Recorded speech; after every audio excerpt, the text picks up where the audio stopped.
Y'all need to hear the craziest story about how I exposed a cheater on a first date. This man was really trying to pull off living a whole double life, thinking that nobody was gonna find out. So a few months ago, I'm out at the bar with some of my friends when this really cute guy approaches me. He tells me his name is, let's say, Justin, and offers to buy me a drink. We talk for a little bit, and he seems very normal. So when he asks me if I want to get dinner later that week, I say yes.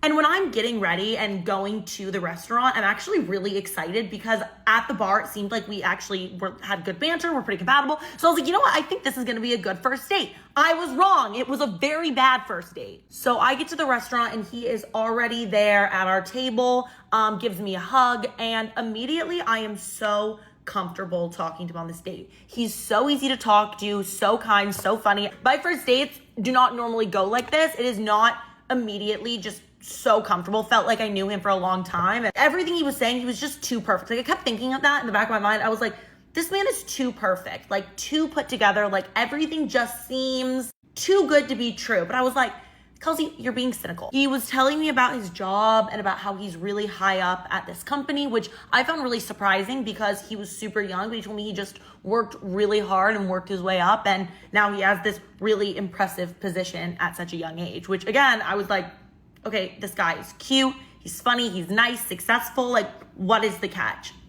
There's a catch. Justin was also talking a lot about his dog, how much he loves his dog, which I love because I love a man who's an animal lover because I'm an animal lover. So we were talking a lot about our pets, and he said to me, do you want to see the funniest photo I took of my dog yesterday? I was like, absolutely I do. So he shows me a photo on his phone taken yesterday of his dog. And yes, the dog was very cute, but that's not what I was focused on the photo. Because in the background, there was a photo hanging on the wall of Justin and some girl in a very coupley pose, like holding each other, looking at each other in the eyes. And again, this photo he said was taken yesterday. So I was like, wait, who is this girl? And so I asked him, as I'm looking at the photo, I was like, yeah, really cute dog, but who is that? Immediately, he gets so flustered, pulls his phone away, is looking at it, closes it, puts it down. He's like, oh, it's my sister. That's my sister. That is not your sister. If that's your sister, that's weird. You have a really weird relationship with your sister, and already that photo, if that was your sister, would be a deal breaker. So no matter what, this man's not getting a second date, but I needed to get to the bottom of this. So I have an idea. I continue to make small talk with him for another like 20, 30 minutes until he thinks that I've just brushed off whatever that photo instant was. And then I ask him if he can go grab the waiter for me because I want to order another drink. Like I was acting like I was super impatient. Like I couldn't wait for the waiter to come around. I needed him to go get the waiter. And he was like, what? I was like, yeah, can you just like go grab him? I see him over there. He gets up and luckily he does not take his phone with him. I knew if I waited for him to go to the bathroom, he would probably take his phone. So I needed to find a way to get him away from the table where he wouldn't take his phone. His phone had been buzzing on the table nonstop and he kept apologizing, saying it was work, but I had a feeling it wasn't work. When he's a little bit out of my eyesight, I take his phone, I flip it over, and I see a ton of text messages from a girl's name with a heart after it. And I was like, I have a feeling I know who this girl is. Right after I see this, I see that he's coming back to the table. So I quickly put his phone down. The waiter comes over. He's like, can I help you? I was like, yeah. Can I get another Diet Coke? And then I look at Justin. I'm like, I'm actually just going to run to the bathroom really fast.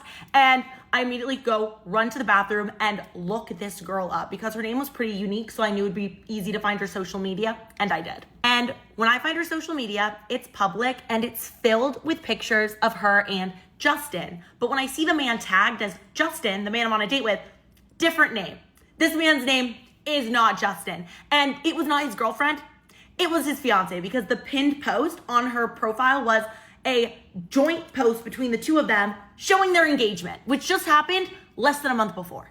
So obviously I send the girl a message. I'm like, hey, so I am currently on a date with your boyfriend who is not going by his real name.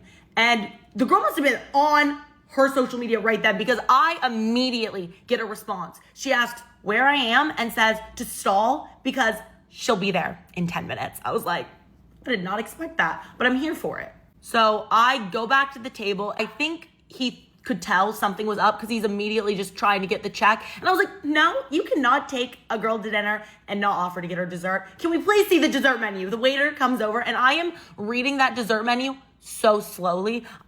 I am acting like I'm making the biggest decision of my life, deciding what I want for dessert. And he is getting so visibly annoyed. Finally, I decide on a dessert that says it takes 15 minutes to prepare. So I knew that would buy me enough time. He was not happy with that choice. He was like, are you sure it's gonna take 15 minutes? I was like, what's 15 minutes? We're having a good time. We're chatting. What's the rush? There's no rush. And as my dessert is coming out, I see this girl storm in who I recognize as his fiance. She comes over to the table and she's just looking at him. I have never seen a man look so scared in my life. She just looks at him and just says, you're such a loser. You're such a loser for this. And then walks right back out. And immediately he goes chasing her. He goes running after her. Luckily, he had already paid the bill at this point, so I was not having to pay for this lying, cheating man's dinner. The next day, I got a message from the fiance saying that she ended it. We also talked more. He lied about his job. He lied about a lot of aspects of his life to make himself seem better than he is. He obviously had a lot of deep insecurities and was cheating and going on dates with girls and lying about his life because he wasn't happy with his life as it was. So he had to go and just make up a fake life and a fake character in order to feel good about himself, which is so, so sad. She called off the wedding and said that, she was already feeling like he wasn't the one, but that was the final confirmation that she needed. So good for her. She's a queen for that. And apparently Justin moved back in with his parents. So that must be fun for him.